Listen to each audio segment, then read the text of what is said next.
a todos. Perdón, es que me ha salido un anuncio. Hoy contamos con la presencia de María Antonia Palacios, que es catedrática de Orientación Educativa y Psicopedagógica. Ella es licenciada en Filosofía y Ciencias de la Educación y además profesora especialista en Pedagogía Terapéutica y diplomada en Logopedia, especializada en patologías del lenguaje. Hoy nos va a traer el tema de los trastornos del espectro autista. Va a hablar, para empezar, como ya tiene una larga trayectoria de trabajo en este campo, cómo ha ido viendo la evolución de estos alumnos, de estos niños con trastorno del espectro autista como alumnos nuestros en la escuela.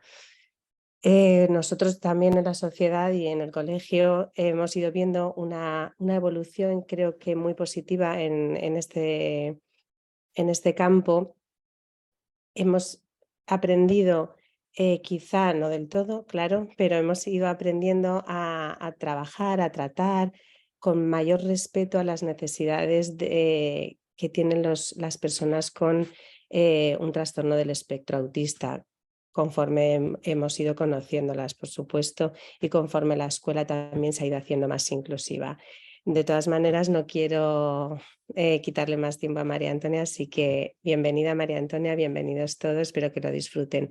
La conferencia se va a grabar, de modo que luego quedará colgada en la página de Ibercaja y también la enlazaremos en la página de la Asociación Aragonesa de Psicopedagogía para que puedan verla a cualquiera que se la haya perdido, a quien quieran recomendársela. Además, tenemos el chat abierto ya desde ahora para que puedan ir haciendo preguntas, pero yo las iré recogiendo y al final de este ratito, que será hora y media en total, tendremos la oportunidad, dejaremos un espacio para debatir, preguntar, consultar o comentar lo que sea con María Antonia. Nada, muchas gracias y cuando quieras, María Antonia.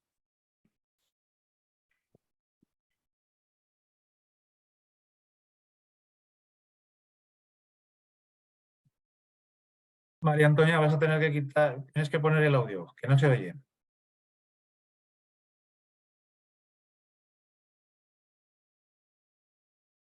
Abajo a la izquierda. Sí, hola. Ahora, ¿no? ¿Se me oye? Disculpad. Muy bien. Bueno, estaba diciendo que agradeciendo en primer lugar a la Asociación Aragonesa de Psicopedagogía pues esta implicación tan activa que tiene en tantos temas, ¿no?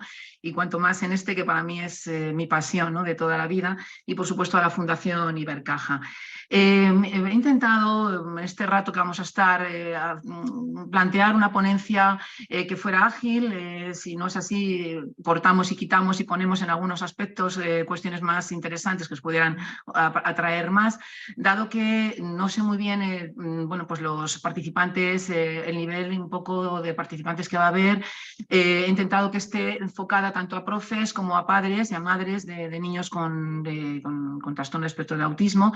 Y bueno, pues si os parece, vamos a comenzar un poquito. Voy a compartir digamos, unos PowerPoint para que podamos visualizar, nada mejor que visualizar lo que vamos hablando, ¿vale? Esta ponencia, bueno, cuando en su momento, bueno, pues estuvimos hablando sobre la posibilidad de abrir el debate sobre estos trastornos, yo pensé en hacer una breve historia sobre ellos, muy breve, ¿vale? Partir luego de principales líneas de detección y de evaluación y luego, bueno, pues concluir un poco con aspectos de intervención, ¿vale?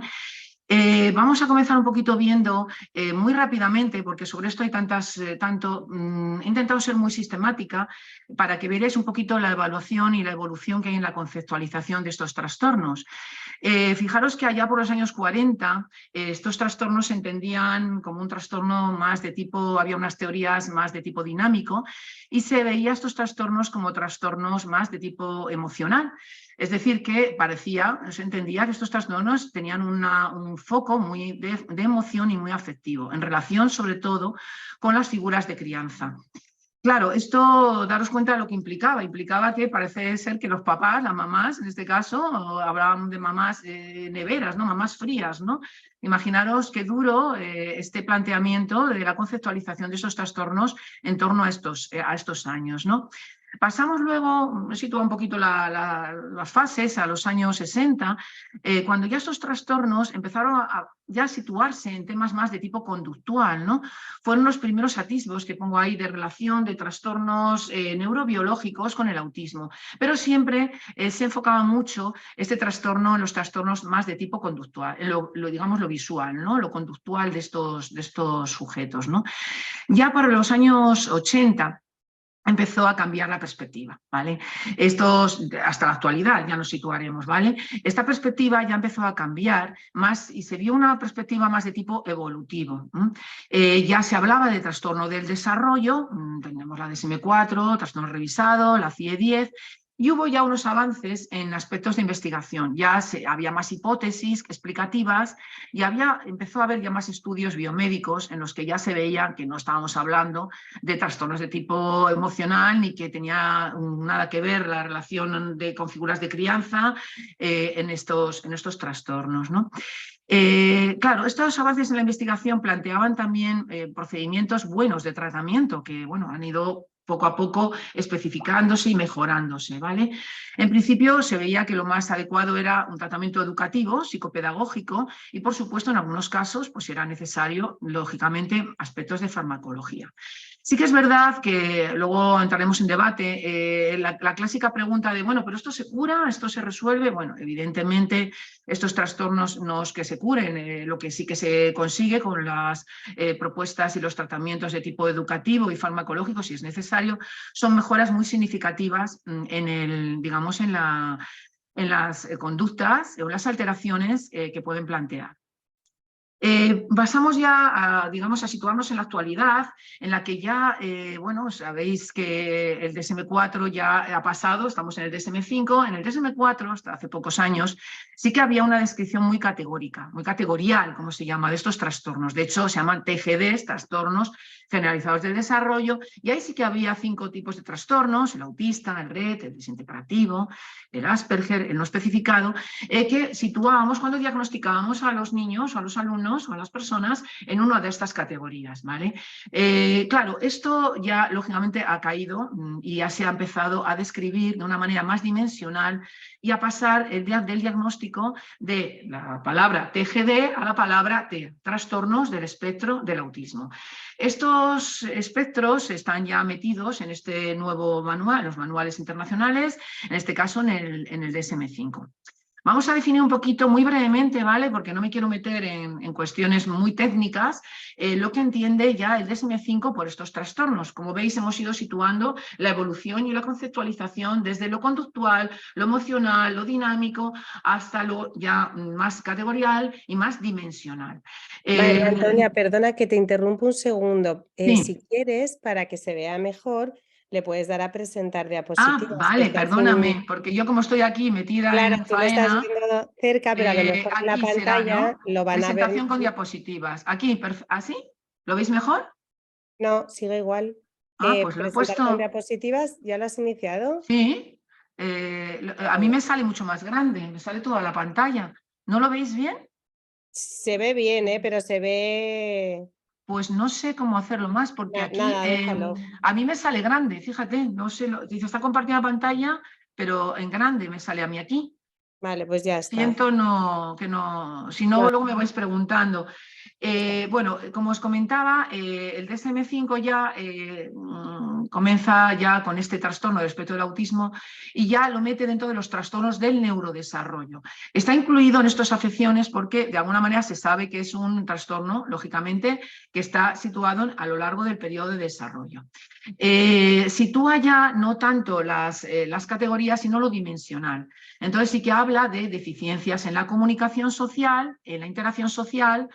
Habla también de patrones restringidos, repetitivos, de comportamiento, de intereses o actividades, y sí que sitúa que los síntomas deben estar siempre presentes en las primeras fases de desarrollo. Ojo que a veces, como ya veremos en este aspecto dimensional, puede no manifestarse de una manera muy evidente en las primeras etapas del desarrollo, de una manera total, y luego se va un poco situando. De ahí un poco la visión del espectro como tal, ¿no? Y los síntomas sí que causan un deterioro bastante, o clínicamente, como pone el DSM-5, significativo, tanto en lo académico, como en lo social, como en lo laboral, o en este caso, si estamos...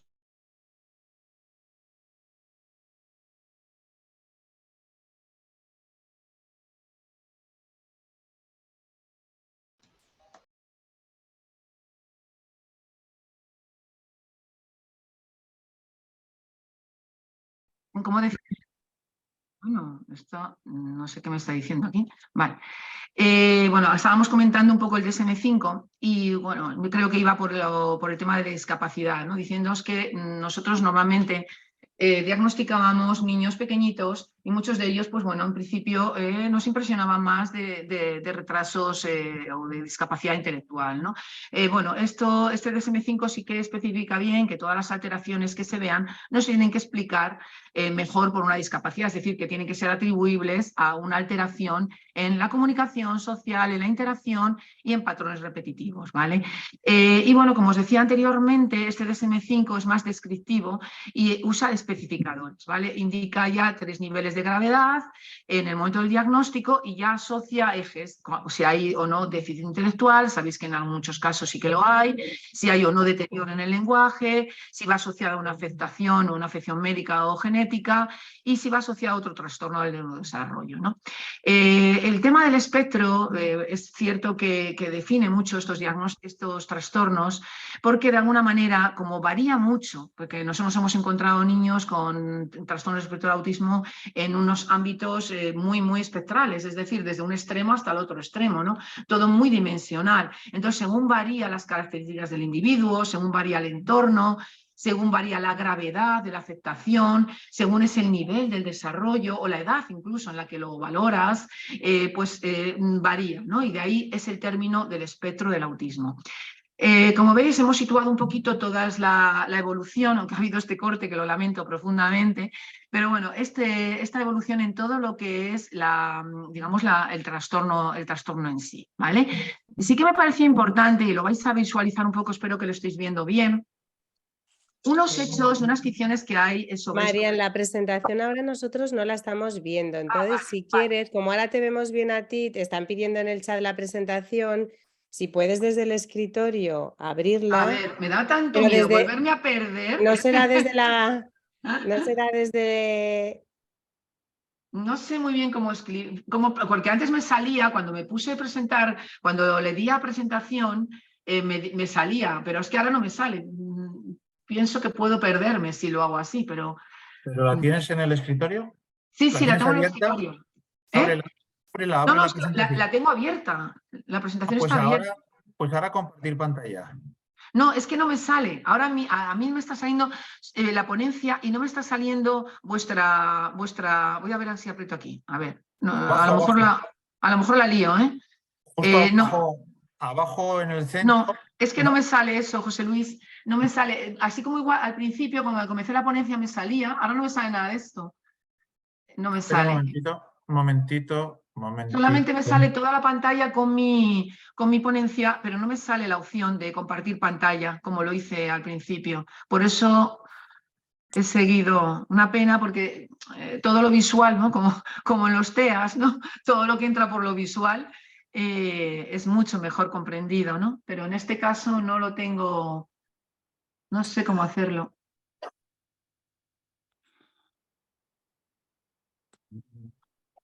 Centro Ibercaja, aquí abajo tengo... Nada, no, me da miedo perder. Abajo No. tienes que tener opciones de... No, es que no me sale.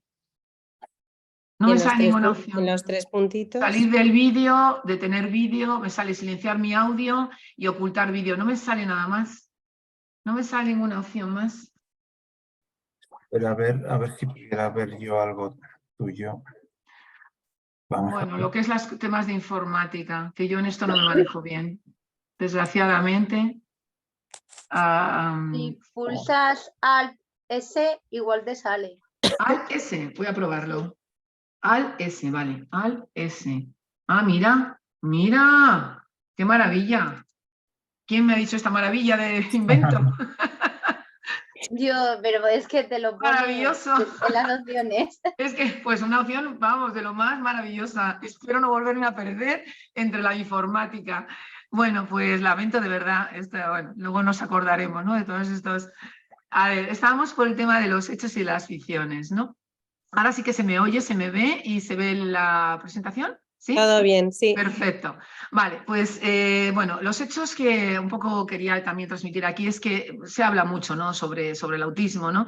Entonces sí que os quería poner pues, situaciones que son ficticias frente a hechos reales, ¿no? Bueno, es un hecho que el autismo es una alteración con una base biológica. Sin embargo, el autismo no está causado por una paternidad, ¿recordáis? Cuando estaba hablando al principio de la evolución de la conceptualización fría, ¿no?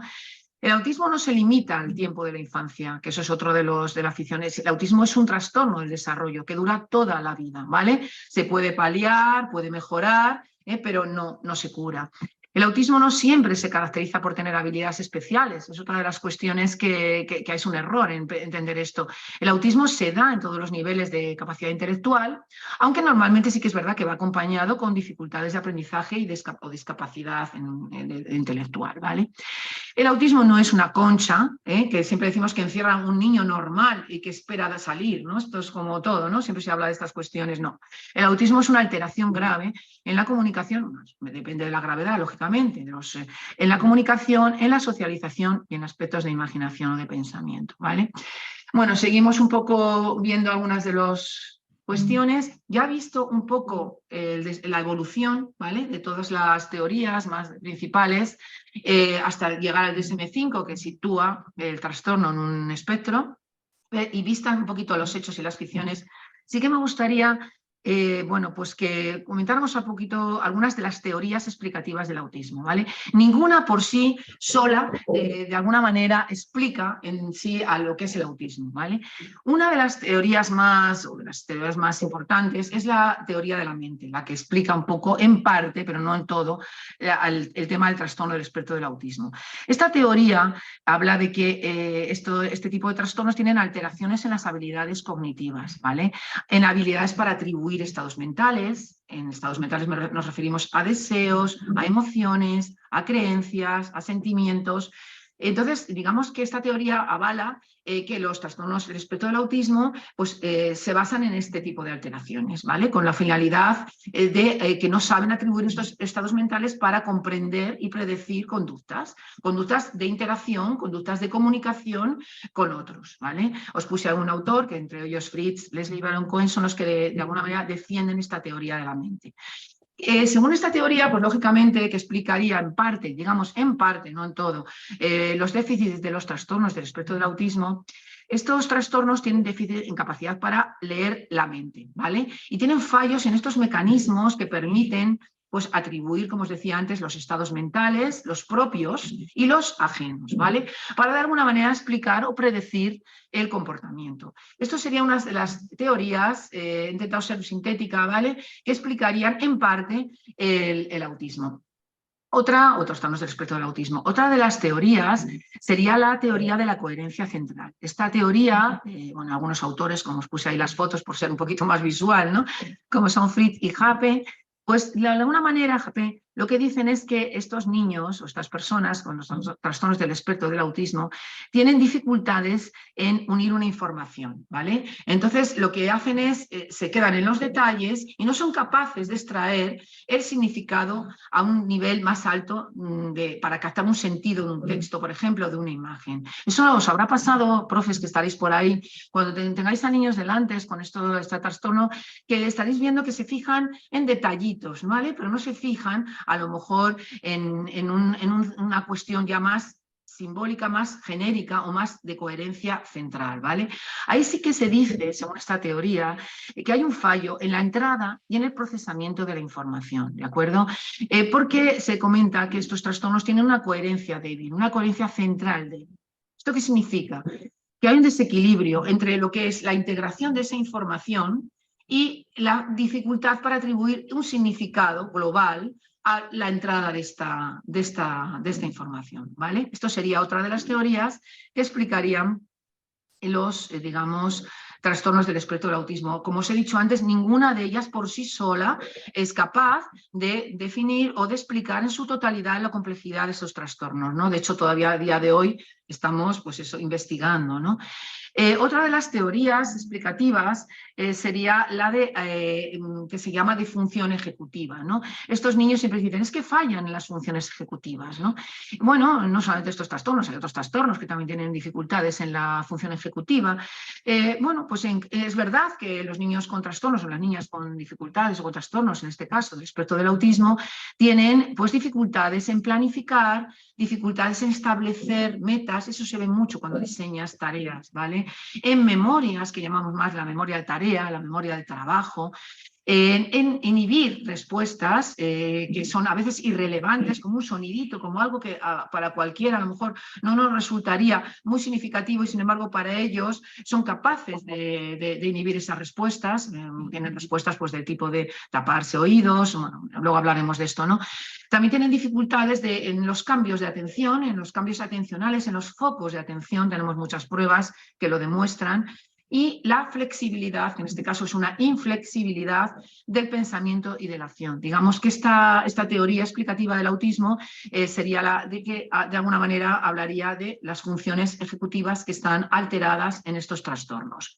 Hemos situado, ¿vale?, estas teorías que brevemente explicarían los trastornos del espectro del autismo. ¿Cuál es la hipótesis actual? Claro, pues un poco basándonos en el diagnóstico también y en el manual diagnóstico internacional. Pues como os decía antes, ¿no? Los TEAs tienen un componente genético, ¿vale? Se está todavía viendo, hay una heterogeneidad ahí genética que puede interactuar en casos más, en casos menos, dependerá de ahí un poco el espectro, ¿vale? Con factores ambientales de riesgo, virus, radiaciones, además de lo que es la aleatoriedad que ha tocado, pues ha tocado, ¿no? Del azar, ¿no? La aleatoriedad que digamos epigenética, ¿no? Bueno, hay una interacción entre genes y factores ambientales, que también hay diferentes graduaciones de tipo más cuantitativo y cualitativo, ¿vale? Pero ninguno por sí solo es responsable etiológico en sí solo, digamos, del trastorno, ¿no? Y bueno, pues lo que os pongo al final es que este trastorno es un poco el más genético, parece que no, pero es muy complejo, ¿no?, de todos los síndromes, ¿no? Ahí están habiendo muchísimos factores genéticos que todavía están por precisar, ¿vale? Pensando un poquito en que espero que haya aquí muchos papás y mamás que tengan hijos con trastornos del espectro del autismo, niños, adolescentes, adultos. Bueno, pues me he situado un poco en los principales signos de alerta o indicadores más de tipo evolutivo que tanto papás como los profesionales, digamos, estamos ahí viendo, ¿no?, qué está ocurriendo en los primeros momentos del desarrollo de los niños, ¿no? Bueno, voy a poner un poquito algunos signos de alerta, ¿de acuerdo? Si os parece bien. Muy, muy sintéticos, porque tenemos poco tiempo y la verdad es que me encantaría poder profundizar más, pero no es el momento en esta ponencia. Si queréis más adelante, espero poder pues hacer más hincapié en alguna de las cuestiones, ¿de acuerdo? Ahora estamos dando pinceladas.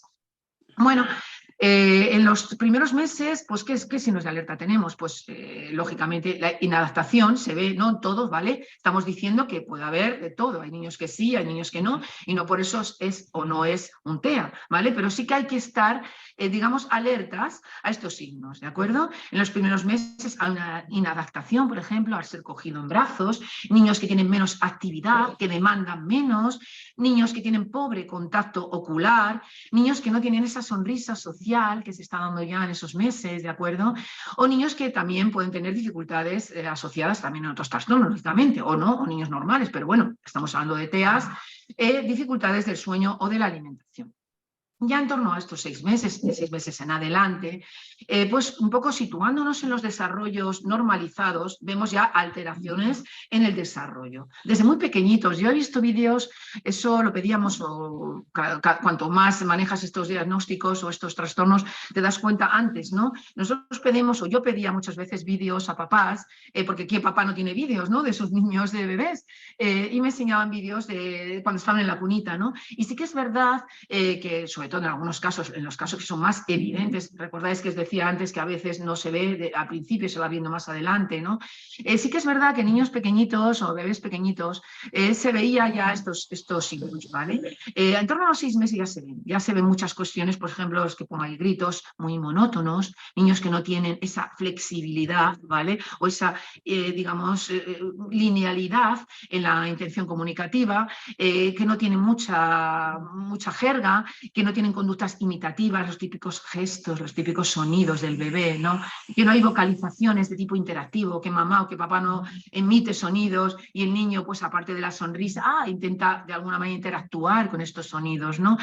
Hay muchas también cuestiones que obedecen a una menor respuesta a las orientaciones, de ahí que muchos papás acudan muy tempranamente a los pediatras y piensen que sus niños, que sus hijos son sordos. Dicen, bueno, es que sospechamos que mi hijo no oye porque parece que no vuelve la cabeza, no tiene conductas de orientación, cuando hay un ruido, cuando hay una vocalización, ¿vale? Esa sospecha de sordera es muy habitual. También hay conductas más de tipo anticipatorio, ¿no? Que el bebé, pues ya en torno a estos meses o un poquito más adelante, empieza a echar ya los brazos, ¿no? Para coger. Y sí que hay una ausencia de esa angustia de extraños que los bebés la tienen. Que a veces dices, uy, porque este niño, pues es verdad que en torno a los 8 meses esa angustia existe y en niños con estos espectros generalmente no se está dando, ¿vale? También suele haber dificultades en la alimentación, no en todos, pero en muchos de los trastornos sabéis que nos vienen acompañados de dificultades en la alimentación, como cambios en texturas, de sabor, de olor, de estructura, bueno, y nos involucran en emociones conjuntas, ¿de acuerdo? Serían un poquito los signos más de alertas que más o menos estamos viendo. En torno a los 12 meses, bueno, pues se empiezan a ver ya más conductas, ¿de acuerdo? Más conductas de tipo estereotipadas, hay como una exploración muy rígida o más rígida, volvemos a lo mismo, ¿vale? Hay casos y casos, como todo, ¿vale? Pero en muchos de los casos se ven exploraciones más limitadas, más repetitivas de los objetos, hay quizá esa ausencia de intencionalidad y de reciprocidad, se está empezando a ver más. Hay ausencia de estos gestos más comunicativos, ¿no? Del adiós, en gestos muy propios de los niños a partir del año. Empieza a haber ya una ausencia del lenguaje oral, que en niños ya, o un uso que no es muy funcional de algunas vocalizaciones que no se están dando. Y hay inquietud también a veces en algunos casos motora y persisten algunos trastornos también de la alimentación. Ya más adelante, en torno al año y medio, 2 años, pues bueno, sí que volvemos a tener ausencias de estas, se empieza a ver, ¿no? Esas ausencias en la comunicación más de tipo representacional, en las emociones, en las ideas, y sí que es verdad que muchos niños que ya los tenemos escolarizados en las guardes, en las escuelas infantiles, pues lo vemos claramente, ya un desinterés o una falta de interés, digamos, por iguales, hay un escaso desarrollo del lenguaje, tanto expresivo como comprensivo, o un retroceso, a veces se ve una alteración. Si hay lenguaje, porque como vuelvo a comentaros, hay un amplio espectro y hay niños que pueden tener algo de lenguaje, niños que no nada, pues a veces ese lenguaje es extraño, es un lenguaje que no es funcional, que es, digamos, que no toca hablar cuando ellos hablan, por poner un ejemplo, ¿no? O que cuando piensas dices, bueno, pues si un niño normal emitiría un sonido o respondería, pues estos niños a lo mejor no, y cuando no, pues hacen un uso no funcional, ¿no? Este tipo de cuestiones muy cualitativas que cada vez las estamos observando más, ¿no? Y hay un mayor aislamiento, un escaso interés en explorar el entorno. Eso lo vemos mucho en los patios, en los recreos, cuando estamos observando a los niños en las escuelitas, ¿no? Y un uso muy estereotipado de objetos, ¿no? Un uso bastante estereotipado o un juego que no es, digamos, funcional, ¿no? También puede haber rutinas, puede haber rituales, puede haber muchas rabietas y a veces temores intensos que no se ven muy claramente a qué obedecen o que no tienen un desencadenante que seamos capaces de ver de dónde viene, ¿no? O sea, un desencadenante aparente. Esos serían un poco los signos, digamos, más sintéticos que he intentado transmitir de alerta para poder ver si está ocurriendo algo en estas primeras etapas del desarrollo. Bueno, vamos a ver un poquito las preocupaciones más frecuentes de los papás. Espero que aquí haya muchos papás y que podamos luego compartir alguno de los debates. Bueno, pues muchos nos vienen diciendo, pues bueno, me parece sordo, como os decía antes, no nos responde, no responde a su nombre, vemos que tiene un retraso en el lenguaje. Ojo que muchos papás van a estas edades a los pediatras, cada vez hay más sensibilidad hasta este tema, pero es verdad que muchos pediatras bueno, pues se quedan diciendo, bueno, ya hablará, ¿no? Bueno, no, hay que estar muy pendiente de esto, ¿vale? Un retraso en el lenguaje, una no respuesta a un nombre, una no señalización, lo que llamamos protoimperativos o protodeclarativos más adelante, un uso no adecuado o que no hay uso de gestos con la mano muy propio de niños a determinadas edades, ya de alguna manera está marcando que ahí está ocurriendo algo, ¿de acuerdo? Puede a lo mejor haber un retraso madurativo, puede ser simplemente un retraso madurativo, pero también puede ser un trastorno del espectro del autismo y hay que estar un poquito ahí alertas para ver si puede estar ocurriendo alguna cuestión más, porque cuanto antes diagnostiquemos, antes podremos intervenir y ver las necesidades reales que plantea cada niño o cada niña en su nivel de desarrollo, ¿de acuerdo? O bien, nos dicen muchos papás, es que ha dejado de decir palabras, eso nos pasa, es verdad, hay niños que comienzan a decir palabras o empiezan a emitir cadenas, papá, mamá, a lo mejor no son palabras muy referenciales, pero es cierto que de repente dejan de decirlas y parece que las aprendieron o las imitaron y luego desaparecieron. Entonces, bueno, estas preocupaciones más frecuentes sí que es verdad que los papás no las suelen decir. En lo social, ¿qué nos dicen los papás? Bueno, pues nos dicen, bueno, son niños que no son preocupaciones que es verdad son evidentes, ¿no? No sonríe, no sonríe a otros, parece que prefiere jugar solo, no nos mira, la mirada un poco contacto, la mirada un poco comunicativa, contacto visual, ¿no? Está en su propio mundo, estas son expresiones de muchos papás, y parece que no les importamos. Hemos cogido o he cogido pues algunas de las cuestiones que los papás nos dicen y que les preocupa, ¿vale? En cuanto al comportamiento, ¿qué preocupación nos dicen papás? Pues nos dicen, bueno, pues excesivas quizás rabietas. Es verdad que a estas edades los niños tienen rabietas, lógicamente, pero quizá aquí se altera demasiado estas rabietas. Están muy persistentes en el tiempo, hay un índice de hiperactividad también muy marcado. Algunos indicadores que algunos niños tienen, los típicos niños que andan de puntillas, ¿vale? Puede también obedecer a otro tipo de trastornos, pero en estos trastornos se suelen dar. Son niños que no suelen saber jugar, que usan repetitivamente los juguetes o algunos juguetes con intereses ya restringidos hacia algunos juguetes, alienan los objetos, los ponen, los clasifican, los categorizan, pero bueno, no están de alguna manera haciendo un uso más funcional del objeto en sí o del juguete, ¿no?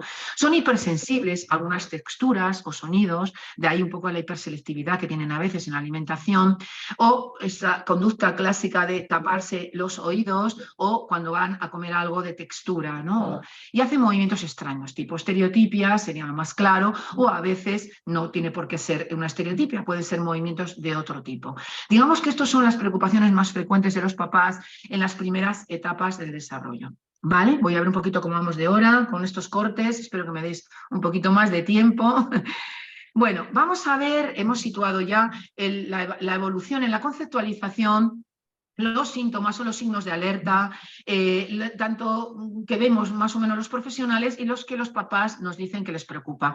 Voy a dar unas breves pinceladas sobre lo que es un proceso de evaluación de estos niños. Es un proceso muy complejo. Quien diga que es fácil evaluar un autismo no está en lo cierto. Cuanto más sabemos o creemos saber, más creo que tenemos que aprender sobre esto, ¿no? Entonces, bueno, nosotros yo creo que tenemos que tener claro que primero hay que entrar en un proceso de vigilancia. Es decir, lo que os decía antes, estamos viendo que el desarrollo está alterado o parece que hay alteraciones o comportamientos que no son muy habituales. Entonces tenemos que vigilar este desarrollo. Digamos que cuando comenzamos a evaluar, antes de que el niño pase por cualquier profesional o que los papás, que muchos papás están deambulando por profesionales y les hacemos dar cantidad de vueltas de profesional de aquí, profesional para allá, pues podemos estar vigilando ya desde pediatría, desde las escuelitas infantiles, desde muy pequeñitos, el desarrollo de estos niños. Luego os voy a indicar un poco cómo, ¿vale? Luego pasaríamos a una detección más de tipo específica, ¿no? Ya entraríamos ahí profesionales y ya haríamos una evaluación más seria con un diagnóstico, si es que lo podemos cerrar. A veces hay que ir viendo un poco la propia evolución, ¿de acuerdo? Entonces vamos a ver un poquito cuando hablamos de vigilancia rutinaria del desarrollo, ¿de qué estamos hablando?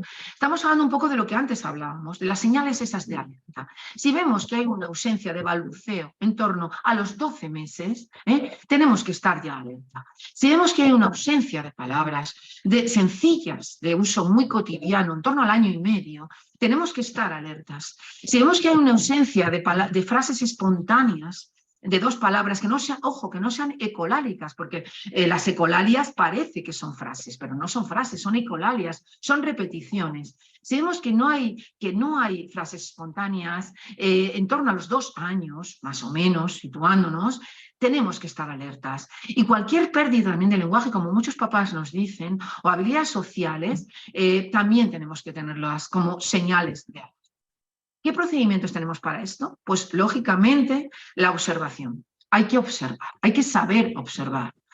Entonces tenemos que entrenar también a muchos papis o a muchos profesores para que estén alertas a estas señales. Cada vez están mucho más formados, por supuesto, los profesores y los papás también más alertas a estas señales. También, bueno, un procedimiento más de screening, pues son escalas de desarrollo que tenemos evolutivo o entrevistas más de tipo familiar, que son las que pasamos cuando estamos con los papás y vamos a valorar o vamos a ver qué está pasando, ¿no? Cuando ya queremos pasar a más edades, a la edad ya de 18 meses, estamos situándonos antes en menos meses, sí que vemos también que hay que hacer una detección más específica, ¿de acuerdo?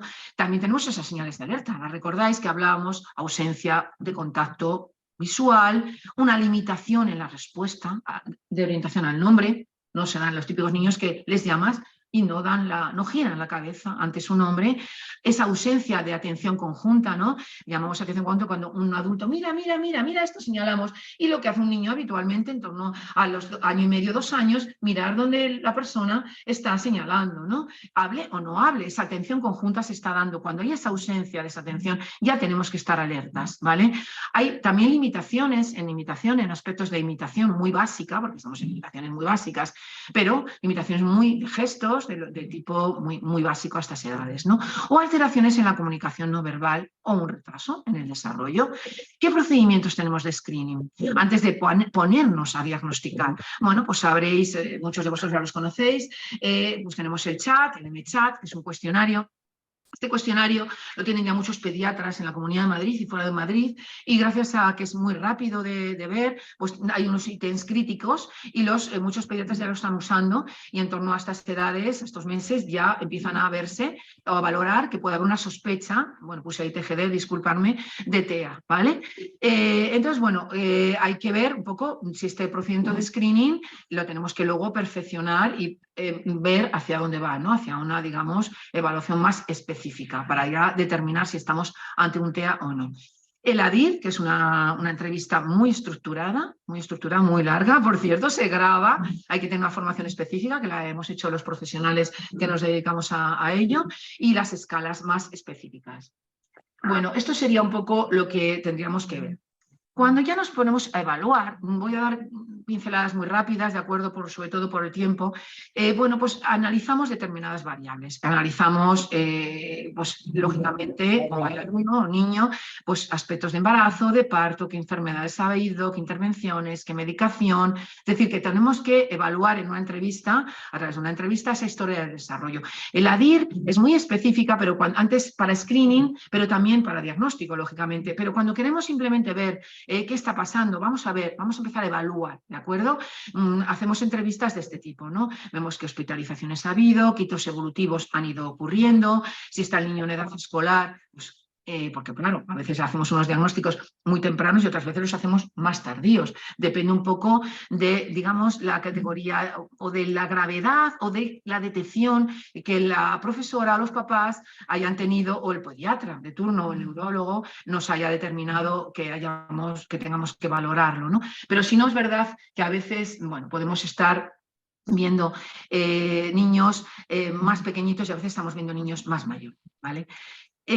También vemos estas historias, estoy un poquito corriendo porque veo la hora, disculparme, pero bueno, vamos a ver un poquito también qué valoramos. Valoramos también temas de motricidad, que estamos metidos muy en escuela, ¿vale?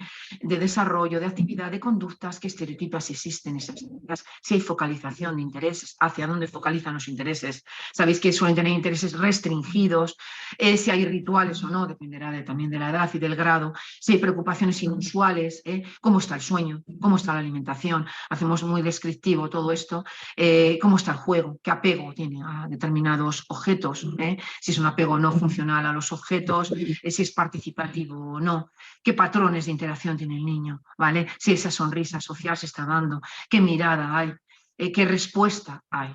Qué consuelo hay ante niños, por ejemplo, tenemos que tienen, yo he visto casos espeluznantes, ¿no? De niños en escuelitas, desde muy jovencita yo comencé con este ámbito de trabajo y yo recuerdo mis primeros campamentos en los que tenía niñas con autismo.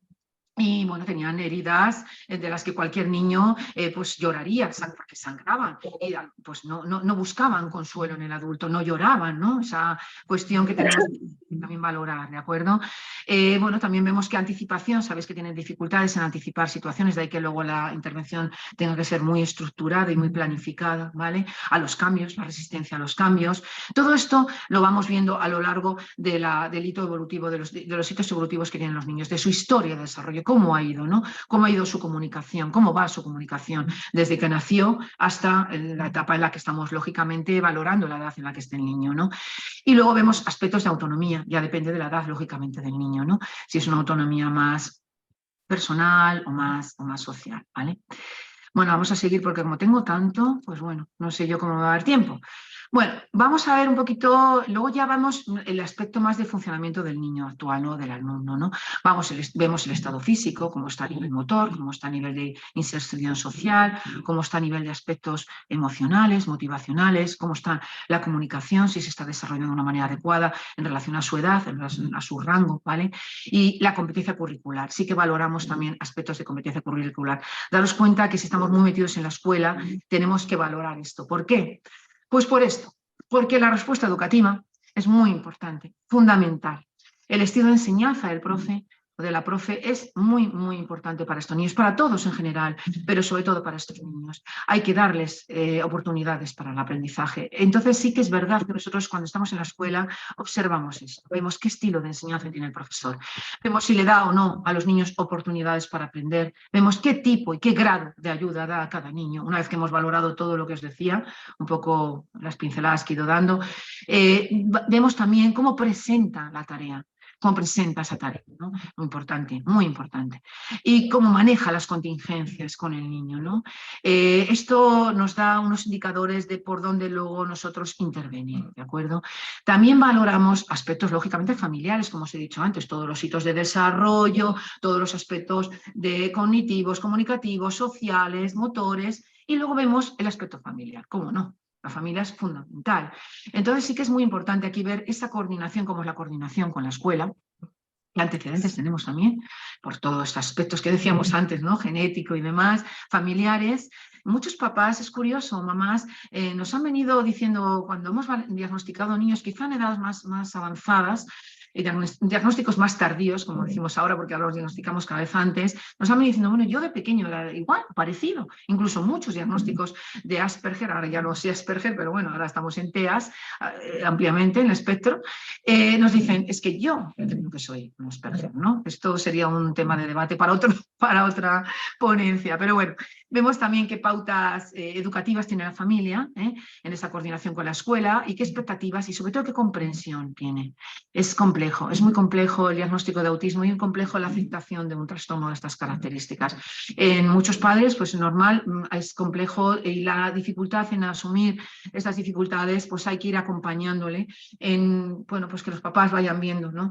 Bueno, esto es un diagnóstico, esto obedece a unas necesidades y vamos a darle la respuesta a estas necesidades. El hecho de etiquetar para muchos papás implica muchas veces un bloqueo emocional y hay que trabajar mucho en esta línea también de colaborar con la familia, ¿vale? El contexto familiar es muy, muy relevante y la intervención en la familia fundamental, como no, como en la escuela, ¿no? Bueno, voy a pasar brevemente, porque veo que el tiempo se nos va a echar muy encima, para que luego nos dé tiempo al debate, sobre qué instrumentos usamos. Pues lo digo por si hay profesionales aquí, pero que ya lo conocerán algunos de ellos, unos más, unos menos. Estoy un poco dando una línea básica, pero vamos a ver. Nosotros generalmente hacemos estudios de estos informes previos. Cuando nos vienen niños, decimos, a ver qué documentos hay. Pues normalmente tienen documentos o informes médicos, neurológicos, audiométricos, informes psicopedagógicos, a veces sí, a veces no, depende de la edad, lógicamente. Hacemos las entrevistas que hemos hablado hace un momento de ellas con la familia. Si queremos una entrevista más específica, hacemos la del ADIR, la DIR. Entrevistamos también a los profes, lógicamente, a todos los profesores que intervienen. Y al alumno depende de la edad, claro, si es más mayor. Hacemos observación en contextos muy naturales. Esto es un instrumento para mí fundamental, porque hay que evaluar, no es evaluar al sujeto, al niño o a la niña, sino evaluarlo en relación a su contexto.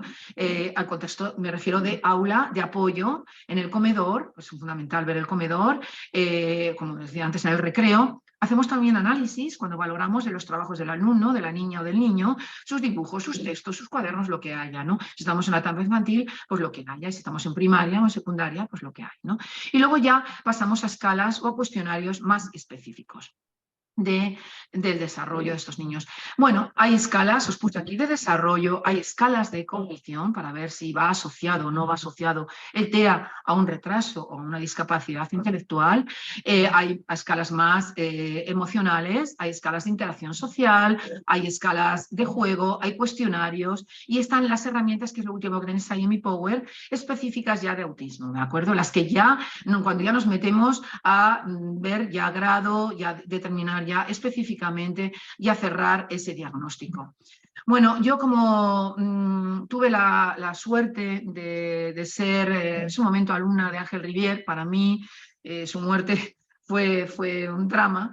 En ese momento yo estaba comenzando mi tesis doctoral y bueno, yo recuerdo, bueno, en fin, lo recuerdo con mucha tristeza. Yo creo que como él no ha habido nadie que ha visualizado el autismo, ha tenido una visión muy anticipada de todo, de este diagnóstico, de estos trastornos desde el principio, desde muy joven, y yo tuve la suerte de estar con él y tuve la suerte de comenzar a ver los diagnósticos con él y sobre todo a intervenir muy joven, ¿vale? Con estos niños. Por eso os he puesto ahora unas cuestiones que a mí me parecen fundamentales, que son las que él en un libro situaba.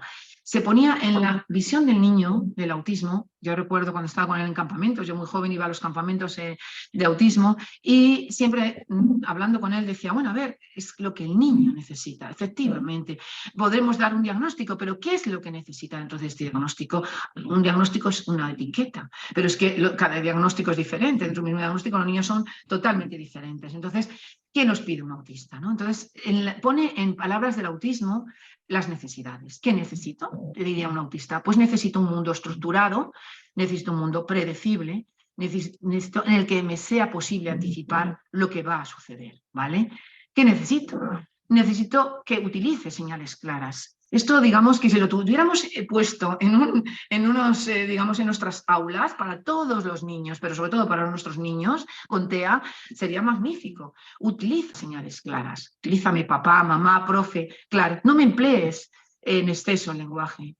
No, usa gestos evidentes para que yo pueda entender. Esto es lo que me pide, lo que el autismo me dice, lo que un niño autista me dice, o una niña. Evita, sobre todo, al principio, los ambientes bulliciosos, caóticos, excesivamente complejos, hiperestimulantes. Estos nos lo pide un autista. Nos lo está pidiendo. Aunque no tenga lenguaje, nos lo está pidiendo. ¿Qué me pide también? ¿Qué nos pide? Dirígeme. Efectivamente, no esperes a mis iniciativas para establecer interacciones. Procura que estas sean claras, estas iniciativas, sean contingentes y comprensibles para mí, efectivamente. O sea, esto es algo fundamental, como todo lo anterior que hemos dicho, pero fundamental, ¿vale? ¿Qué necesito? ¿Qué me diría un autista? No confíes demasiado en mi aspecto. Efectivamente, sabéis que son guapísimos. Puedo ser deficiente sin parecerlo. Evalúa objetivamente mis verdades y mis verdaderas capacidades. Y actúa en consecuencia. Es decir, no confíes en que, ay, qué mono, qué rico, mira qué ojos más bonitos tiene, mira qué cara más mona. No, evalúame bien, objetivamente. Claro, es normal, un Down se ve, pero un autismo físicamente no se ve. Entonces, bueno, ¿qué necesitarías también? Nos decía Rivière, necesito, y es fundamental que me proporciones medios para comunicarme. Fundamental, fundamental, desde que nacen los niños. ¿Qué necesito? Pues para tratar de evaluarme o enseñarme tienes que ser capaz primero de compartir el placer conmigo, efectivamente. ¿Cuántas veces me ha pasado a mí que hasta que no he sentido esa sintonía, que yo creo que la he tenido, es verdad que la he tenido cuando he evaluado, he sentido que no era capaz de llegar al fondo, ¿no? de la comprensión de la evaluación de un niño o de una niña en cuestión, ¿no? Bueno, ¿puedo jugar y compartir el placer con otras personas? Efectivamente, claro que sí, claro que sí. Ten en cuenta que se me exigen adaptaciones muy duras, efectivamente. A veces exigimos cosas muy duras a los niños, muy duras, muy alejadas de su zona de desarrollo próximo. Muéstrame en todo lo posible el sentido, ojo, por eso está en rojo, el sentido de lo que me pides que haga, fundamental, muy importante. Proporciona a mi conducta consecuencias contingentes, volvemos al mismo, contingentes y muy claras para mí. Evidentes, que sean evidentes, porque en estos niños la evidencia es lo que determina luego la respuesta. No respetes mi soledad, ojo, esto es importante, procura atraerme, pero atraerme con suavidad a las interacciones de las personas y ayudarme a participar en esto. Es fundamental, es muy, muy importante. Luego, si nos da tiempo, hablaremos de esto, ¿de acuerdo? Porque muchos profes, el tema de la contención, cuando tenemos rabietas, es importante. Bueno, luego lo comentamos. No me plantees, diría un autista, siempre las mismas tareas, ni me obligues a hacer las mismas actividades. Esa es muy buena. El autista soy yo, no tú, efectivamente. A veces, ¿qué nos pasa? Que parece que nos metemos, y eso nos pasa mucho a los papás, nos metemos en una rutinización y somos incapaces de romper esas tareas, esas rutinas. Verdad que es complejo, porque a veces eso da lugar a rabietas, a conductas que nos preocupan, pero luego hablaremos también de cómo romper algunas de las rutinas, ¿de acuerdo? Pero es verdad que no tenemos que ser, digamos, los autistas no somos nosotros, ¿no? En principio, mis alteraciones de conducta no son contra ti, ya que tengo un problema de intenciones. Esto es muy importante. No interpretes que tengo malas intenciones. Es decir, ojo con esto. A mí se me ha dado muchas veces ir a la escuela y que me diga una profe, pero Marian, es que de verdad me ha pegado. Es que mira que tiene mala leche, mala intención. No, yo siempre digo a los profes que no es un problema de, no es que tenga una mala intención, simplemente es que no hay intención, o sea, o es una función comunicativa. Esto lo que quiere decir puede ser una petición, y la manera de pedir es esta. Otra cosa es que haya que reconducirla hacia pedirlo de una manera normalizada. Pero cuando un niño me tira del pelo, cuando un niño muerde, cuando un niño araña, hablamos de TEAs, ¿vale? No es que haya una conducta con una mala intención, para nada. Entonces esto sí que es importante, como hay profes, luego si queréis, y nos da tiempo, hablamos sobre esto. Pero es muy importante, no interpretes que tengo malas intenciones, ¿vale? Para ayudarme tienes que analizar cuidadosamente mis motivaciones espontáneas, efectivamente. En contra de lo que pueda parecer, es verdad, me gustan las interacciones cuya lógica puedo percibir. Es decir, si nosotros somos contingentes y la lógica ellos la perciben, cuando la estructuramos, como pone aquí, aquellas que son estructuradas, contingentes y claras, claro que ellos pueden tener y puede gustar las intenciones. El problema es que no las comprenden. El problema es que para ellos no son estructuradas, no son contingentes, no son lógicas, no son claras. Entonces, sí que es verdad que hay muchas cosas que les gustan a ellos, ¿vale? Entonces, hay que estudiarlas. Como dice, hay muchas cosas que me gustan, te diría el autista. Estúdialas primero. Efectivamente, es una de las cosas que yo siempre intento ver cuando valoro, es ver qué intereses hay, qué le gusta al niño, ¿vale? Lo que hago no es absurdo, aunque no sea necesariamente positivo, es cierto. No hay desarrollos absurdos, sino profesionales poco competentes para entenderlo. Magnífica. Esta necesidad es magnífica, o sea, es verdad. Muchas veces los profesionales no somos competentes, no entendemos. Y al no entenderlo, lo que hacemos es provocar en un autismo una grave alteración mayor en conducta, en lo que sea, en la comunicación, en lo que sea.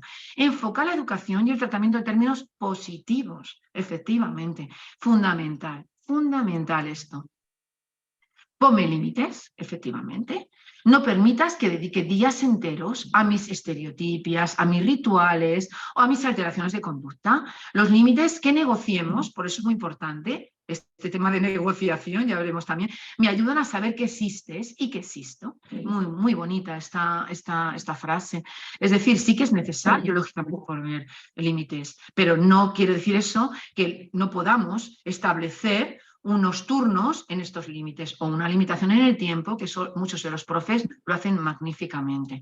Bueno, en general no interpretes que no quiero, sino que no puedo, efectivamente. ¿Cuántas veces he oído yo esto en los profes? Es que no quiere, es que no quiere. No es que no quiera, es que no puede a lo mejor.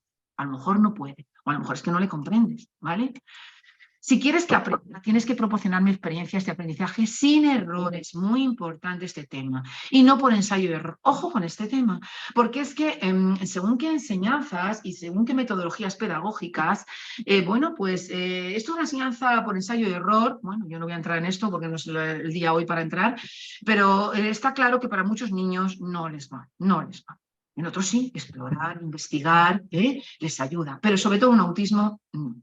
Hay que garantizar que haya un éxito en un aprendizaje, porque esa contingencia es la que a él le ayuda a comprender la lógica, ¿de acuerdo? Y de alguna manera a generalizar. Sabéis que hay un grave problema en la generalización en los aprendizajes de estos niños, que pueden aprender una cosa, pero luego ponerla en todos los contextos les cuesta.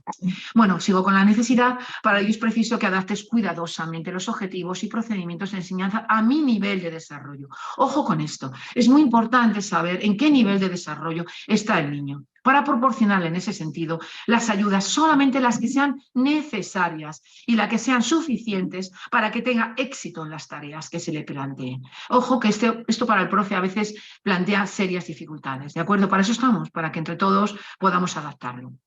Bueno, evita las ayudas excesivas, a veces nos pasamos de ayudar, eso también es muy importante. Hay que ir soltando poquito a poco, por aproximaciones. Toda ayuda de más es contraproducente porque me hace depender de la ayuda más que de los estímulos relevantes y me quita una posibilidad de aprender efectivamente. Pongamos ayudas, pero las justas y las necesarias, no excesivas. Bueno, ¿qué necesito? Pues por ahora mi problema se mejora, sobre todo con la educación. Lo que recordáis que comentábamos al comienzo, antes de que se nos cortara la comunicación, educación, farmacología si fuera necesario, pero educación. Procura evitar excesos farmacológicos. Ojo con este tema, ¿de acuerdo? Yo no me quiero meter en esto porque tampoco hoy hay tiempo, pero hay que ajustar mucho la farmacología si realmente es necesaria. Si no, metamos temas de psicopedagogía o psicopedagógicos para plantear la educación. Consulta con el médico, por supuesto, con frecuencia, sí, recibo medicación. Eso evidentemente es necesario. Bueno, voy a ser muy breve en la intervención porque no nos va a dar tiempo.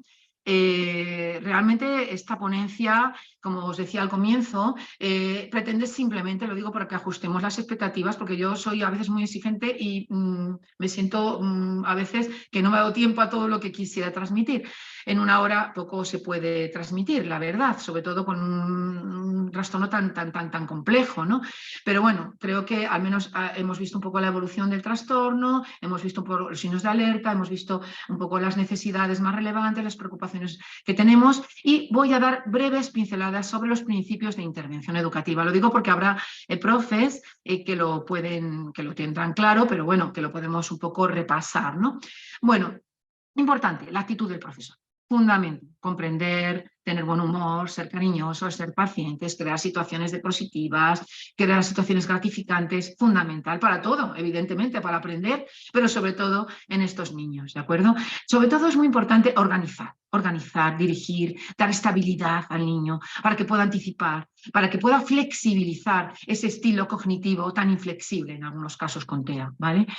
¿Para qué? ¿Cómo hacemos esto? Pues lo habréis visto en las escuelas y los profes lo tenéis, el uso de claves visuales con pictos, normas muy claras, explicaciones a veces individuales o repasos al niño, marcadores de tiempo para que el niño tenga sentido un comienzo y un final de la actividad, ¿vale? Organizar ese espacio y ese tiempo, ayudar en los materiales, en la organización de los materiales, anticiparnos a él, ¿vale? Para que él sea capaz también de anticiparse y ver y comprender lo que va a pasar a continuación y evitar posibles rabietas, analizar esas alternativas y la toma de decisiones. Bueno, voy a ir muy rápida porque no me va a dar tiempo.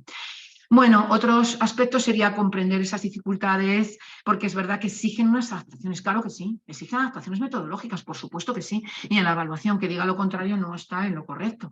Es decir, hay que participar, hacer actividades muy de acción conjunta y compartida, de toma de turnos, eso para los niños con estos espectros es fundamental. Les ayuda a comprender, cuando me toca, te toca, comienza, fin, el sentido. Digamos que estos niños pierden el sentido de la actividad, el sentido de la tarea. Hay que ayudarles a estructurar esa tarea, a estructurar incluso la espera ante un comienzo de una tarea o ante un fin de una tarea, ¿vale? Si tenemos dificultades, que las solemos tener en casos de grafomotricidad, pues bueno, os ponía ahí alguna, reducir la cantidad, dar más tiempo, ¿vale? Usar el ordenador, reforzar y tener en cuenta, lógicamente, siempre, eso siempre, los intereses. Hay que entrar por los intereses de los niños, es la manera de entrarles también. Apoyo a esas dificultades en el desarrollo de habilidades más de tipo pragmático. Ojo que sabéis que esto es una alteración propia de ese trastorno. Tenemos que intentar que haya una habilidad pragmática en la comunicación y que se atribuya intencionalidad, ¿vale? Entonces siempre nosotros tenemos que tener claro que el niño tiene que comprender qué intencionalidad comunicativa hay. Hay que facilitar esa comunicación, que sea lo más espontánea y sobre todo lo más funcional, concreta, marcada. Recordáis, como decíamos al comienzo, un lenguaje claro, un lenguaje preciso, un lenguaje que no se vaya por las ramas, ¿vale? Desarrollar habilidades de niños ya más mayores, lógicamente más de tipo conversacional, apoyar con cuentos, con teatro, bueno, ya dependerá de cada edad, ¿vale?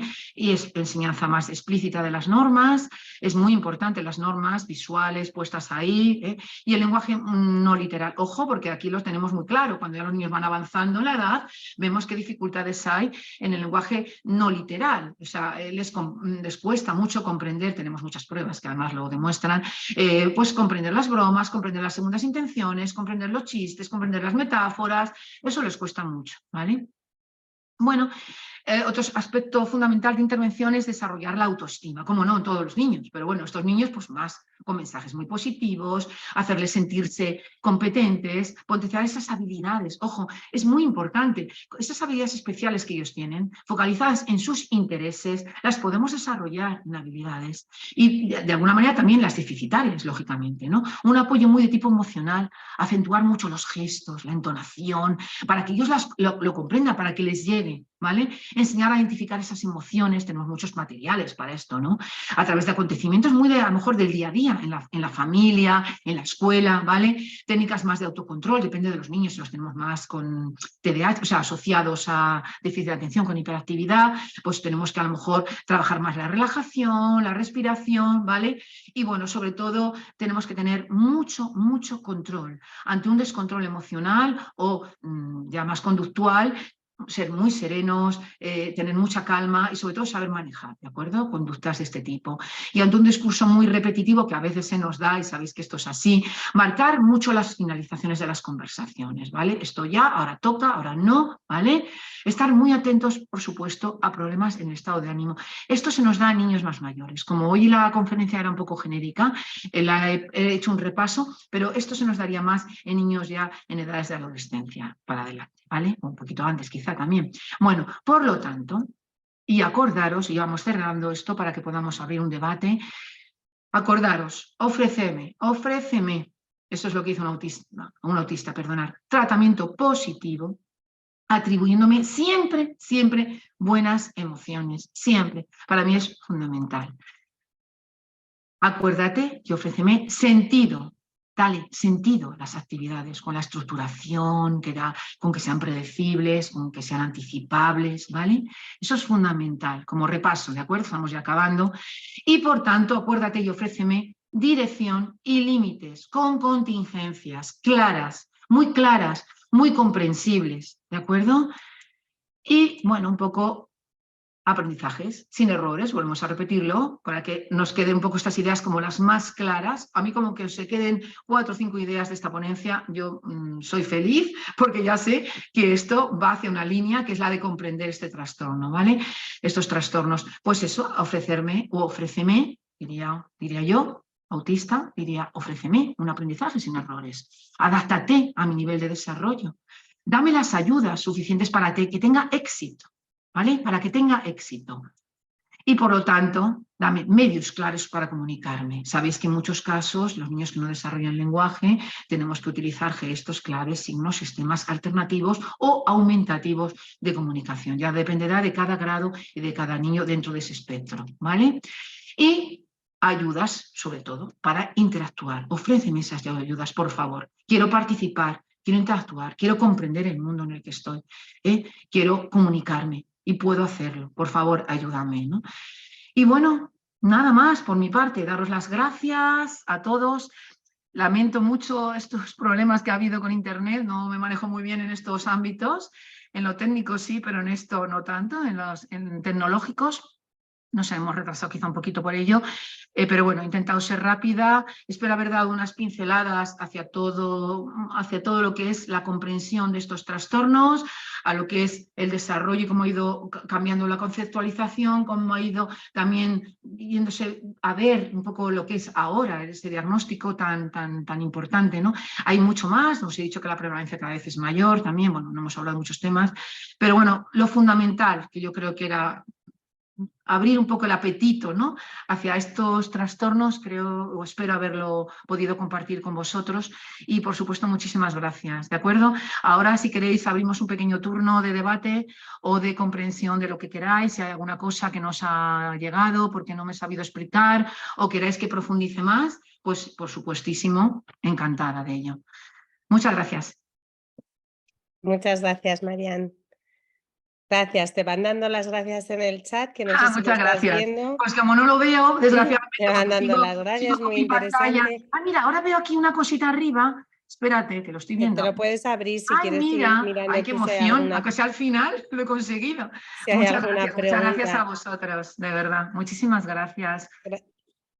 Me alegro que os haya parecido interesante. Espero poder compartir más con vosotros y de verdad sí, se ha hecho cortita, de acuerdo, estoy totalmente de acuerdo. Yodas, Tenemos un ratito todavía por si sí. queréis hacer algún comentario, alguna pregunta, si Muchísimas queréis gracias. aprovechar que... Muchísimas gracias. De verdad, Sí. a vosotros. Espero que cada vez podamos tener, pues bueno, más interés hacia estos temas que son apasionantes. A mí desde el principio me apasionó. Pues encantada de compartir también por lo que estoy leyendo con vosotros. Bueno, gracias. María Antonia, Un poquito mejor, pero bueno. María Antonia, quita la presentación Sí. y así te vemos. Ah, vale, perdonadme. ¿Veis que soy un poco desastre con ese tema? Te vemos pequeñitas y te podemos ver. Pequeñita, a ver si la puedo Y dejar. aprovechamos este ratito para hacerle alguna... Sí, lo que queráis. Consultar alguna duda que tengáis. Lo que queráis. A ver si puedo esperar que voy a la o si queréis aportar vuestra visión, los que a lo mejor tenéis. No sé si la puedo, pues mirar, os parecerá mentira, pero Dejar ahora de mismo, compartir, tendrás que darle. Dejar de compartir, ahí voy. Ahí Muchas lo vemos gracias, bien. Marta, qué desastre. En eso soy un desastre. Mira, te hacen una pregunta, María Antonia. A ver, hola, yo quería saber si a la hora de las rabietas conviene cortarlas o es mejor dejar de quitar. Bueno, vale. Muy buena pregunta. Vale, es como todo, es una pregunta compleja de contestar, pero voy a intentarlo hacer. A ver, va a depender mucho del tipo de rabieta y de la edad del niño. No sé si me la puedes situar. Y de lo que hayas visto. 5 años. Te ha dicho 5 años. Ah, espéralo, pues no lo veo ahora. Vale, bueno, que es profe vale. de 5 años, me parece. Ah, vale, perfecto. Sí. Vale, 5 años, vale. Bueno, pues depende, si tú has sido capaz de ver qué ha ocurrido, volvemos a lo mismo, es muy importante hacer un análisis funcional de la situación en la que se da esta rabieta. Si tú puedes haber visto que puede obedecer a algo, si piensas, mira, no sé muy bien, no sé por qué se ha dado esta rabieta, qué estímulo la ha provocado, pues es verdad que a veces hay que tener mucho control de esto. Es decir, yo he tenido muchos profes que han intentado controlar, digamos, físicamente al niño. Ojo con el control físico del niño cuando tiene una rabieta, nunca por delante, siempre por detrás, a lo mejor os parece una tontería, pero el control de los niños con rabietas no se puede hacer de cualquier manera. Y va a depender. Si tú conoces al niño y sabes que con un estímulo auditivo, música, acompañado de otros niños cercanos, o acompañado de una canción, o de tu lenguaje, o acercando a un objeto cotidiano de su interés, puede reducirse esa rabieta, porque puede obedecer a cualquier cosa. Es que el problema es cómo atribuimos, a qué atribuimos esa rabieta. Si es una conducta que obedece a una estereotipa, irracional, o a que el niño ha visto algo o simplemente está con un dolor y no lo sabe expresar. Es que a veces es una conducta comunicativa, una rabieta. Es que ese es el problema, el atribuir, ¿recordáis? La intencionalidad a esa rabieta. Si eres capaz de atribuírsela, puedes decidir, ¿la contengo? ¿La contención física con este niño es prudente? ¿O es mejor meter un sonido o meter una actividad que corte esta rabieta? Digamos que no hay una respuesta única para esto, va a depender de cada situación, del análisis funcional que hagáis de esta situación, y que si sois capaces de atribuir esa intencionalidad a esa rabieta, seguramente sabréis decir, pues es más una rabieta conductual, con lo cual la contengo más, o es una rabieta que obedece a una incomprensión de qué está ocurriendo. Muchas veces los niños con autismo no saben qué está pasando, entonces tienen unas conductas asociadas de hiperactividad y comienzan con la rabieta. Entonces a lo mejor en esos casos mejor una técnica más de relajación, o tipo música, o tipo estar con algún otro compañerito, o cogerle su objeto de interés, ¿vale? Va a depender. Por lo cierto es que no hay ninguna contestación correcta a esto. O sea, es saber en qué momento está el niño, en qué situación se ha dado, y en función de eso yo he ido probando. Es verdad que a veces incluso yo he atribuido una intención y he empezado con una contención, y me he dado cuenta por la propia resistencia. Os pongo un ejemplo, ¿vale? Yo tengo muchos casos que lo recuerdo de empezar, por ejemplo, con una contención más física. Me voy a mojar más en esta respuesta. Y entonces, pues he visto que la contención física, porque yo lo sientes, que el niño se ponía más rígido. ¿Qué he hecho? Ante esta conducta más de rigidez, he aflojado y he empezado a meter otros elementos de su interés, tipo juego, juguete, música, compañerito de al lado, hablar con muchísima calma, hablar con un lenguaje más. Y entonces yo he sentido que el niño tenía un tono muscular mucho más relajado, con lo cual ahí he dejado ya la contención más, he ido relajando mi contención física y he ido metiendo más otros elementos, y al final el niño ha dejado la rabieta, por ejemplo.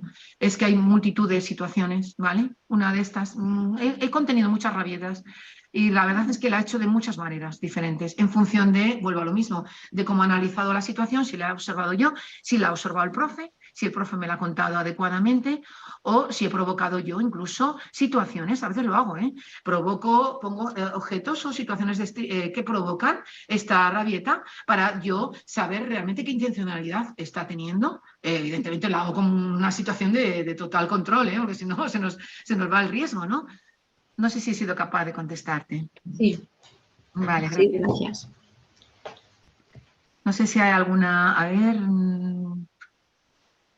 muchísimas gracias. Los equipos de atención temprana, efectivamente, Eva, súper importante. Yo he estado muchos años en temprana, muchísimos años en el específico autismo, y en temprana, por supuesto. Gracias a vosotros diagnosticáis y tenéis muchísimo trabajo. Y gracias al profe, a los profes de las escuelas infantiles y, por supuesto, de todas las etapas educativas, pero fundamental. Yo creo que somos todos un equipo, y eso es lo importante, trabajar en equipo. Lo que uno complementa, lo complementa al otro. Lo que uno no complementa, pues... ¿Alguna cuestión más que queráis que podamos debatir? Yo encantada. Marian, pues aprovecho yo mientras van pensando otras y te consulto algo. Sí. Cuando has hablado sobre no respetes mi soledad, Sí. bien, entiendo que hay que esforzarse porque el niño se relacione con sus compañeros y tenga amigos. ¿Hay en algún momento que crees o que has visto en tu experiencia que sí necesita que se respete algún momento de descanso? No sé si a lo mejor en el recreo. Yo también trabajo, yo soy profesora también de pedagogía terapéutica, bueno, pero maestra. Y Y a veces dudo también, igual que dices en la contención, a veces dudo. Muy Si buena, este ratito Marta. lo necesita de descanso porque ha sido mucha presión social, la de estar en el aula con otros compañeros. Bueno, allí me ha quedado. Entonces, como lo has puesto tan claro, no respetes mi soledad, yo también tengo claro que necesitan tener Sí, amigos, pero muy no sé buena. hasta qué punto. Muy buena pregunta, Marta, magnífica pregunta. Pues tienes razón, es decir, no está lo categórico de nunca respetes mi soledad. Lo que ocurre es que tendemos a respetar, no, a dejar al niño aislado por digamos, a ver qué ocurre, ¿no? Pues déjale, está metido en su mundo, entre comillas, está con su, en un sitio. Yo he visto muchos niños, por ejemplo, situación de recreo, ¿no? Esto se da mucho, ¿no? El típico niño con TEA, que lo tenemos en un rinconcito o con la arena jugando o comiéndose la arena, depende, ¿no? Entonces, claro, evidentemente, en momentos determinados, si tú ves al niño en un momento concreto, puedes dejarlo que estés lógicamente aislado y solo. Pero hay que intentar que sean los menos momentos posibles. Hay que intentar acercar, si no es a él, a otros niños para que comiencen, niños que también, entre comillas, puedan estar entrenados, niños que sean facilitadores de la comunicación, para que a través de un objeto de interés, un enlace, digamos, entre el niño con TEA y los niños, pueda compartir mínimamente. A lo mejor simplemente es colocando un objeto al lado. A lo mejor simplemente es esto. O un niño al lado, más cerca de él. Esto no es estar, entre comillas, tan solo. Digamos que podríamos facilitar más estas situaciones y poco a poco, por aproximaciones sucesivas, e intentar que estos momentos de soledad fueran los menos posibles. Claro, esto venía un poco de lo que Rivière, tal cual lo ponía. He intentado ser lo más, digamos, digamos, a su planteamiento, ¿no? Pero efectivamente habrá que dejar momentos, pero hay que intentar que sea los menos posibles, ¿vale? Que pueda compartir lo más posible dentro de sus posibilidades y de los niños. Si no sé qué oía, perdonar, oía a alguien, no sé si... Ah, me pareció oír a alguien. No sé si te he contestado, Marta. Sí, muchas gracias. Sí, yo solamente era por confirmar lo que yo también he Sí, pensado, en que a esa lo línea. mejor sí En esa línea. que, bueno, como todos quizá, ¿no? Como todo el mundo o un poquito más, hay momentos que necesitan Necesitamos nuestra descansar, soledad, efectivamente, estar efectivamente. Lo tranquilos. que ocurre es que a veces es un poco lo que decimos, esa No hay soledad que se traduce en que yo he observado en el aula momentos, prácticamente toda la sesión que estaba observando, el niño estaba solo. Eso sí, Sí, eso ya no, eso no. Ahí es donde tenemos que poner un límite, volvemos a lo mismo, ¿vale? En de acuerdo. compartir y en estar en soledad, ¿vale? Equilibrando. Nos gustaría conocer centros preferentes de escolarización, ¿vale? En la Comunidad de Madrid, bueno, yo estuve en un año de asesora y ahí sí que hicimos mucho sobre estos temas, ¿no? Los tenéis en la página, si no ha cambiado esto, de la Dirección de Área Territorial de la Comunidad de Madrid. Hay una página que es de centros preferentes y ahí te sitúan todos los centros por localidades. Hay muchísimos, cada vez hay más. Entonces se van creando nuevos. Yo recuerdo, porque cuando comenzamos con esto en el equipo, yo también estaba ahí en el equipo de autismo, pues comenzamos con los primeros centros preferentes que fueron en la zona sur de Madrid y bueno, pues eran muy poquitos, pero ahora son muchísimos en la Comunidad de Madrid. Los tenéis. En otras comunidades que no sean Madrid, En pues Aragón, si quieres, en claro. Aragón también está el mismo listado, lo puedes encontrar. También como en Madrid, pues van creciendo y ahora hay muchos centros preferentes, Efectivamente, tanto de infantil y primaria como de secundaria. claro. Ahí ya Marta os dice más en Aragón, pero sí hay por páginas, ¿no? Tendréis ahí seguramente vosotros vuestros recursos también de centros, ¿no? En alguna página estarán los que Sí, sean y en sí, cualquier comunidad. tienes un listado completo que se actualiza cada año y puedes encontrar Mm, mm. todos. Nosotros estamos en el País Vasco. Bueno, Yo pues lo a ver, desconozco. ahí me pillas. Mira que yo soy navarra, nací en Navarra, pero esto no lo sé, no te lo puedo contestar. Pero en el País Vasco también hay equipos de orientación y os podéis poner en contacto con los equipos de orientación del País Vasco o de Navarra y seguramente ellos tienen referencias de los centros preferentes, porque tiene que haber, tiene que haber. Además, en estos centros, supongo que en todas las comunidades se hace igual, se hace una formación inicial para todo el profesorado, para el claustro, y bueno, de alguna manera partes ya de una formación de base, ¿de acuerdo? Luego ya se va perfeccionando. Y en institutos también, no solamente coles en CEIP, o sea, también hay institutos en secundaria, que no os lo he dicho. Me he situado más en las primeras etapas, porque claro, como la conferencia era muy breve, pero bueno, los institutos también hay institutos de preferentes en secundaria. No sé si más. ¿Qué opinión te merecen las aulas estables? Bueno, desconozco, no tengo mucho conocimiento sobre este tema. Es que depende. ¿En qué sentido me lo preguntas? Si no te importa aclararme un poquito, por saber un poco. Porque Puedes abrir el micro si quieres para preguntar, ¿eh?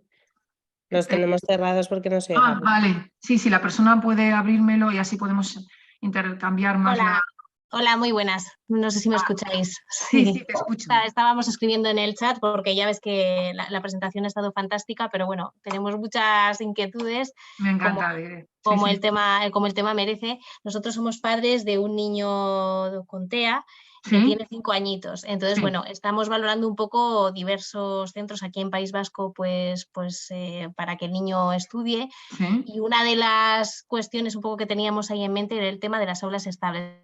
Un poquito sobre ellas, pero también nos parece que el niño es muy pequeñito y pensamos, bueno, también me entiendo que depende de cada caso, ¿no?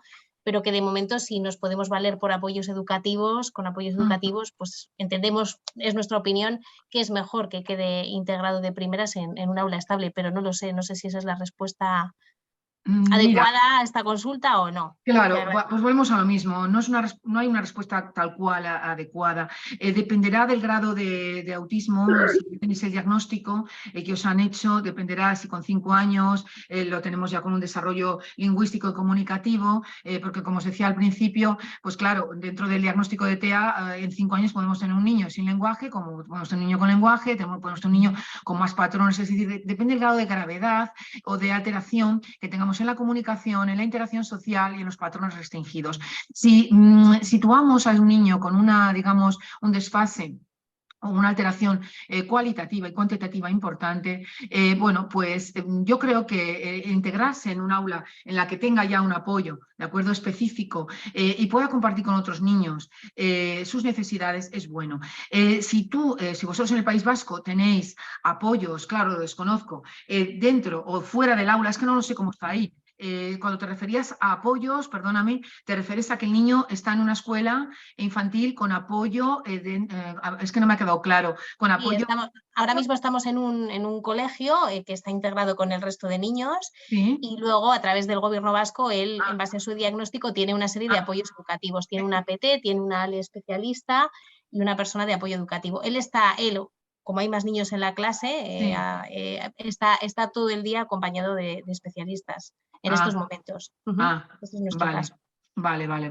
Bueno, pues en principio yo creo que es una decisión que la tenéis, lógicamente la habéis tomado, la vais a tomar y estaría adecuado. Es decir, lo importante es graduar el nivel de ayudas. Si el niño tiene estas medidas de atención y estas necesidades satisfechas dentro del aula, perfecto. Si requiere que sea fuera en algún momento determinado, porque no lo sé si tiene lenguaje o no, imagínate que necesita sistemas alternativos o aumentativos de comunicación, a lo mejor requiere ya de un apoyo más específico fuera del aula o más en apoyo externo.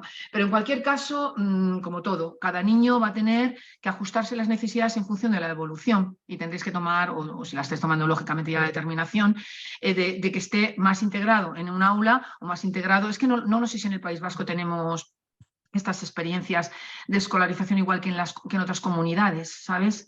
Yo, claro, te hablo por la experiencia de Madrid.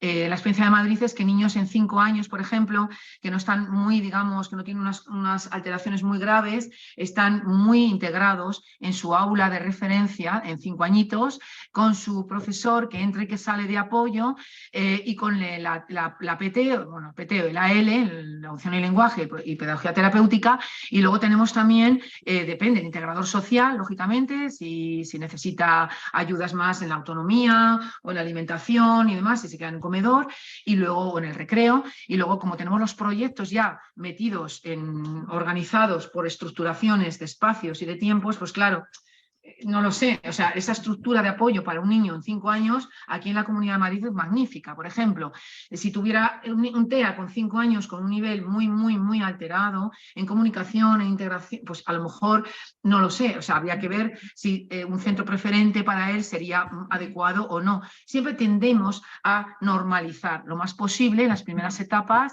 y que los niños se beneficien de los entornos más naturales, pero ojo, con los apoyos, porque un entorno muy natural si no está estructurado, no es predecible, no tiene los apoyos en la intensidad, digamos, eso es importante. La intensidad del apoyo no se está adecuando a lo que el niño necesita, pues entonces no le estamos dando la respuesta. Entonces va a depender de esto, de qué intensidad de apoyo requiere el niño, ¿vale? Si tiene que estar mucho dentro o todo dentro o parte dentro y parte fuera del apoyo, qué tipo de especialista requiere, si más de PT, si más de AL, ¿vale? Si más de integrador social, no sé si tenéis integradores sociales en el País Vasco, o, no lo sé, esto dependería, ¿vale? Lamento a lo mejor no ser más preciso. No, muchísimas gracias, al contrario, nos ayudas mucho con tu respuesta, muchas gracias. No, gracias a vosotros. No sé si hay alguna pregunta más.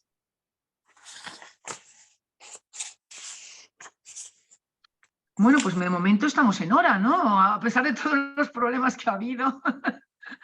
Al menos he ido como una moto, creo. Disculparme porque tiendo a hablar muy rápido y me daba agobio. No, me hubiera encantado detenerme más en muchas de las cuestiones, pero bueno, si al menos me he podido explicar o he podido llegar, pues a la gran mayoría, con eso me siento más que satisfecha en una hora. Y bueno, pues en principio por mi parte, si no hay ninguna... María Antonia, nos han preguntado varias veces en el chat, antes que lo he dejado pasar, si podrías compartir la presentación. Bueno, no tengo ningún problema. Entonces, a ver, esta presentación la he hecho para esto, son partes de cosas, de grupos y de trabajos que tengo hechos, de alguna publicación que hago, pero bueno, no creo que haya ningún problema, ¿vale? De todas maneras, como para poderlo hacer, la única manera que tendríamos de hacerlo es que tú dieras tu correo electrónico y alguien que te escriba se la pudieras enviar, porque lo que no podemos es acceder a los datos de los asistentes. Claro, sí, podría Solo se ser. me ocurre eso, o Podría doy ser. el mío, si queréis, doy yo el mío y me lo envías a mí. Si me escriben yo se la puedo contestar, pero por si querías estar tú en contacto. Vale. No, os la puedo enviar a vosotros y ya valoráis vosotros. Bueno, lo vamos viendo, como, a ver qué respuesta tenía. Nos gustaría conocer. A ver, espera, tú pones. Vale, que es que antes me había. Vale, es que me pareció que había alguien que había escrito. No, pero Sí, luego. acaban de escribir algo. Pero no lo veo ahora. Ni yo. Sí, había visto algo, pero ha desaparecido. Estaba pendiente de contestarte, a la vez he visto que había... A mí me pasa igual, ¿eh? No se ve. pero nada. No, porque es lo que hemos hablado de las aulas estables, no. Sí, pero yo también he visto una pregunta nueva y ahora pues a lo mejor se ha podido borrar o no lo sé, como están pasando cosas tan raras hoy en la informática. No lo sé, si habéis preguntado algo ahora, queréis volver a hacerlo porque no hemos llegado a ver la pregunta. No. Yo os animo a que, bueno, sé que tú, Marta, hipersensible con este tema y súper profesional, a que, ya lo sé que la Asociación Aragonesa y por supuesto Ibercaja está en ello, a que hablemos más sobre este tema, profundicemos más, me parece súper apasionante. Yo es que como me encanta, pues por ejemplo hoy hemos estado con pinceladas, ¿no? Que podamos para profes a lo mejor meter más de intervención, ya meternos más en faena de intervención o incluso más en faena de evaluación, ¿vale? O para papis, los padres que estarán muy preocupados y a lo mejor he tocado cositas para papás y por lo que he visto hay papis que están ahí y sois tan importantes papás y mamás que de verdad, bueno, pues yo estaría encantada de poder compartir la experiencia con vosotros también. Pero bueno, lo vamos viendo. Muchísimas gracias a la persona que se marcha, que ya es hora, supongo que estáis ya cansados. Bueno, pues si os parece, vamos cerrando. ¿Cómo podemos contactar contigo? ¿Cómo podemos contactar contigo? Eso es lo que decía María. No sé si prefieres que deje yo mi correo electrónico. Bueno, ¿escribís a la asociación o quieres dejar tú el tuyo y que contacte contigo? No os puedo dejar mi correo, no pasa nada, si no me acribilláis a preguntas. Lo único es porque podamos a lo mejor iniciar líneas de lo que queráis de trabajo y demás. Os dejo mi correo, ¿vale? O te lo dejo si quieres, ¿cómo lo hago? ¿Aquí mismo? Claro, mira, vamos a hacer una cosa. Os dejo yo mi correo electrónico de la Asociación Aragonesa de Psicopedagogía y cuando queráis contactar con Marian o la presentación o lo que sea, ya me pongo yo en contacto con ella y os enlazo, ¿vale? Entonces, os lo voy a decir, lo voy a apuntar en el chat, ¿de acuerdo? que voy muy despacio porque yo soy muy lenta, no soy Bueno, como pues Marian, de anda rápida. que yo con la informática, ya viste. No sé qué ha podido ocurrir, la verdad, porque generalmente aquí en casa funciona todo bien, pero hoy... Se ha caído en un momento determinado y... Ha sido, digo, madre ya mía, está. pero bueno, ha ido como una moto, ¿no, José Luis? Sí, muy bien, muy Sí, bien. Ha ido y no, luego se ha arreglado y muy no ha habido rápido. ningún problema. M. Os Gutiérrez, lo he vale. dejado allí, mgutierrez Sí, @asociacionpsicopedagogía.com. Si tenéis algún problema, pues podéis llamar a la Asociación Aragonesa de Psicopedagogía o contactar con José Luis y él con nosotros y hacemos una cadena de mensajes. Yo Sí, creo que por lo menos así Eso. no nos quedamos desconectados de Marian o no os Ahí. quedáis desconectados de Marian y podéis, yo haré el enlace de momento, ¿vale? Eso se llama trabajar en equipo, Marta. A mí me encanta eso. Así que yo encantada de trabajar contigo, con José Luis, con todos. Pues muchísimas gracias, de verdad. Un placer volveros a ver después de tanto tiempo. Todavía me acuerdo cuando hace muchísimos años fui a Zaragoza y estuve dando un curso allí, luego en otro hospital, y la verdad que os recuerdo con tanto cariño que bueno, volver a retomar el contacto para mí ha sido de verdad maravilloso. Emocionalmente os lo digo de verdad, con mucha emoción. Gracias, Marian. Pues nosotros encantados también organizaremos, como dices, más y con respuestas quizá más ajustadas a las necesidades de los profes, Vale. que son muchas, los padres también las tienen, pero los profes también las tenemos. Y nos metemos más en el jardín de cómo se Perfecto. trabaja en los colegios de Sí. atención preferente, Magnífico, etcétera. magnífico. Pues muchísimas gracias, ¿de acuerdo? Un muchas saludo a gracias. todos, un Saludo, beso. adiós. Hasta luego. Adiós. Adiós.